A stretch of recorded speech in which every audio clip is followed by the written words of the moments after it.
नमस्कार किसान साथियों, मैं आपका दोस्त नरेंद्र पोरवाल आपके अपने YouTube चैनल देश की शान हमारे किसान में आपका बहुत बहुत स्वागत करता हूं। किसान साथियों, गेहूं की फसल किसान भाइयों ने इस वर्ष भी लगाई है और उनका अभी लगातार सवाल आ रहा है कि गेहूं की फसल में दूसरी सिंचाई कब करें, क्योंकि हमने शुरुआत से लेकर सभी जानकारी डाल दी हैं। सिंचाई कब करना है, उसमें कौन सा खाद डालना है, वह जानकारी हमने डाल दी थी। पर अभी दूसरी सिंचाई का लगभग समय हो चुका है और दूसरी सिंचाई कब करनी है उसकी जानकारी और उसमें कौन कौन से खाद आपको ऐड करने हैं, सिंचाई के पहले कौन से खाद डालने हैं, उसकी जानकारी इस वीडियो में देने वाले हैं। तो आप पूरी जानकारी के लिए वीडियो को पूरा अंत तक देखें, जिससे आपको पूरी जानकारी समझ में आए। वीडियो पसंद आए, मेहनत पसंद आए तो लाइक करें, ज़्यादा से ज़्यादा किसान भाइयों तक शेयर करें और ऐसी ही महत्वपूर्ण जानकारियों के लिए आप चैनल को लाल बटन दबाकर सब्सक्राइब करें और पास में लगा घंटी का बटन भी जरूर दबा दें, जिससे हम जो भी जानकारी के वीडियो डालेंगे वह बिना देरी के आप तक जल्दी से जल्दी पहुंच जाएंगे। तो आइए बिना देरी के जानकारी शुरू करते हैं। किसान साथियों, जैसा कि आपने हमारा पहला वीडियो देखा होगा जिसमें कि गेहूं की पहली सिंचाई का हमने बताया था कि आपने अगर सूखे में गेहूं की बुआई की है तो उसमें आपको पहला पानी जो है 15 दिन से लेके 21 दिन के आसपास देना है। और जो पलेवा करके अगर आपने लगाया है तो उसमें जो एक पानी जो हम पलेवा करके लगाते हैं उसके बाद में जो पहला ही पानी होता है तो वह हमें 18 दिन से 21 दिन के बीच में देना होता है, क्योंकि गेहूं को गहराई में होता है और निकलने में उसे समय लगता है। तो ये बात हो गई। अब दूसरा पानी कितने दिन में देना है, तो आपको जो पहला पानी आपने दिया है उससे आपको 12 से 15 दिन का अंतराल रखने के बाद में ही दूसरा पानी देना है। ज़्यादा जल्दबाजी नहीं करनी है, क्योंकि शुरुआती अवस्था में गेहूं में क्या होता है कि कल्ले बनने का समय होता है, उसकी जो क्राउन रूट्स होती हैं, जैसे कि हम अगर बात करें तो जो क्राउन रूट्स होती हैं वह फूटने का समय होता है। तो उसमें क्या है कि जो क्राउन रूट्स फूटने के बाद अगर हम पानी देते हैं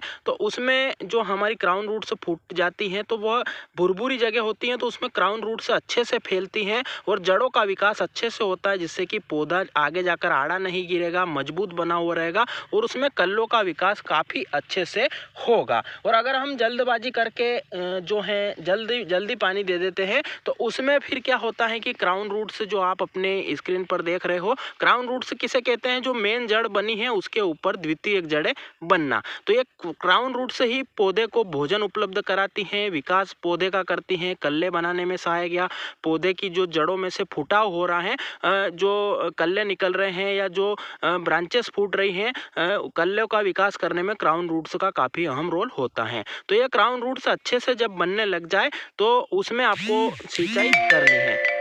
तो इसमें ध्यान आपको यही रखना है कि जो पहली सिंचाई आपने की है उससे 12 से 15 दिन आपकी मिट्टी के अनुसार, आप 12 से लेकर 18 दिन भी खींच सकते हैं।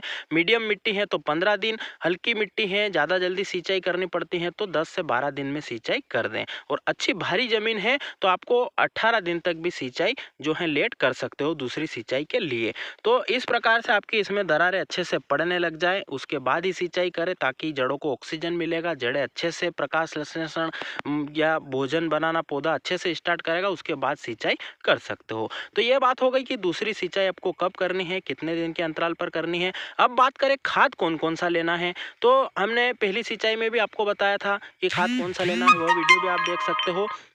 उसके बाद दूसरी सिंचाई में आपको कौन सा खाद लेना है, अगर आपने यूरिया पहली सिंचाई में कितना दिया है, हमने 25 किलो के आसपास आपको बताया था, तो दूसरी सिंचाई में भी आपको लगभग 20 से 25 किलो प्रति बीघा और 40 से 45 किलो प्रति एकड़ के हिसाब से यूरिया की मात्रा लेनी है। और उसके साथ में अगर आपने पहली सिंचाई में आपने जिंक नहीं दिया है तो आपको 2 किलो प्रति बीघा अच्छी क्वालिटी वाला जिंक लेना है। अगर आपके यहाँ पर जो हल्का वाला जिंक मिल रहा है तो आपको 5 किलो प्रति बीघा के हिसाब से लेना है। तो जिंक लेना है। जिंक के साथ में आप जो है माइको राजा ले सकते हो, जो कि काफ़ी अच्छे से काम करता है और जड़ों को गहराई तक ले जाने का काम करेगा, जिससे कि जो भी तत्व मिट्टी में हमारे पड़े हुए हैं वह भोजन के रूप में पौधे को मिलेंगे और उसका कल्लों का विकास अच्छा होगा। जिंक भी कल्लों के फुटाव में सहायक है और माइको राजा भी जड़ों का विकास करेगा, जिससे कि कल्ले अच्छे से फूटेंगे। जितने ज़्यादा अच्छे कल्ले फूटेंगे उतना ज़्यादा आपका खेत हरा भरा स्वस्थ रहेगा और उसमें कल्लों का विकास होगा और कल्लों के ऊपर ही फिर आगे जाकर बालियां आएगी।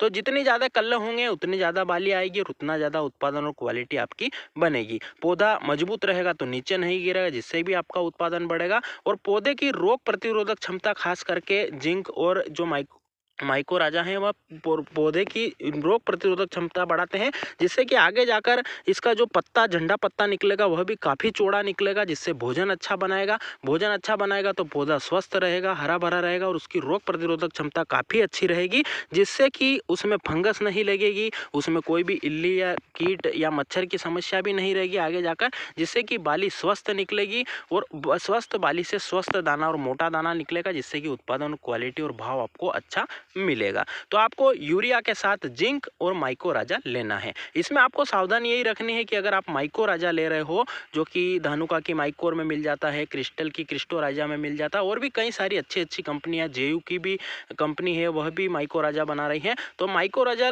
बेस्ड जो भी अगर आप उर्वरक ले रहे हो तो उसके साथ आपको सल्फर या कोई भी फंगीसाइड नहीं मिलाना है, या उसके उपयोग के बाद 10-15 दिन बाद तक भी आपको कोई भी जो है सल्फर या जो भी कुछ अपन बोल सकते हैं फंगीसाइड नहीं लेना है, जिससे कि उसको नुकसान हो, क्योंकि माइको राजा एक ऐसा बैक्टीरिया होता है या जीवाणु होता है जिसे कि फंगस जो वो होती हैं जो कि मित्र फंगस की रक्षा करती हैं, और जो हमारे खेतों में फंगस पड़ी हुई रहती है नुकसान करने वाली उसे खाती हैं। तो उससे जो सल्फर या जो भी हम कोई भी फंगीसाइड लेते हैं तो उससे उस माइको राजा को नुकसान होता है, जिससे वह काम करना बंद कर देता है। तो आप सावधानी यही रखें कि माइको राजा अगर ले रहे हो तो फंगीसाइड या सल्फर आपको नहीं लेना है, उसके साथ जिंक या और भी अन्य उर्वरक हम मिला सकते हैं, कोई भी दिक्कत नहीं है।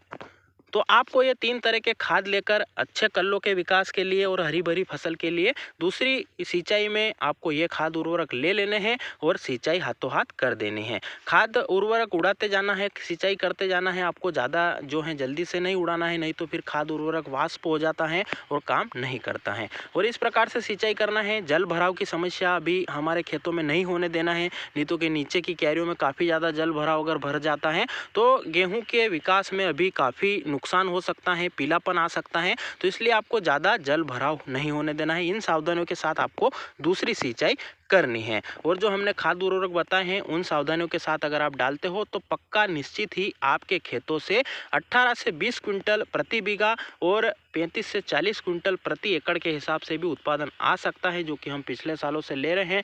जो हमारे पुराने सब्सक्राइबर या दर्शक हैं उनको पता है, हमने पूरी वीडियो विस्तार से भी चैनल पर अपलोड कर रखी हैं। तो इस प्रकार थी जानकारी, दूसरी सिंचाई कब करनी है, कौन से खाद उर्वरक लेने हैं। आपको जानकारी कैसी लगी कमेंट में जरूर बताएं। वीडियो को पूरा देखा है तो जय हिंद कमेंट जरूर करें। इसके अलावा आपके कोई सवाल या सुझाव या आपके पास भी कोई जानकारी हो, या आप कोई नया टेक्निकल खेतों में या गेहूं की फसल या अन्य फसलों में उपयोग करते हो तो वह भी आप जरूर बताएं। वीडियो को पूरा देखने के लिए आपका विशेष धन्यवाद। फिर मिलते हैं नई जानकारी के साथ नए वीडियो में, तब तक के लिए जय हिंद, जय भारत, वंदे मातरम। किसान साथियों, आपका प्यार काफ़ी अच्छा और आपका सपोर्ट भी अच्छा मिल रहा है। आपसे यही निवेदन है कि आप ज़्यादा से ज़्यादा इस वीडियो को लाइक करें और चैनल को सब्सक्राइब जरूर करें। किसान साथियों, दर्शकों की संख्या लगातार बढ़ रही है, पर उसके मुकाबले जो है हमारे सब्सक्राइबर नहीं बढ़ पा रहे हैं। तो आप चैनल को सब्सक्राइब जरूर करें, ताकि जो भी वीडियो हम डालें आप तक जल्दी से जल्दी पहुँचे और आप तक जल्दी से जल्दी जानकारी पहुँच पाए। तो आप चैनल को लाल बटन दबाकर सब्सक्राइब करें, वीडियो को शेयर करें और लाइक जरूर करें। धन्यवाद। जय हिंद, जय भारत।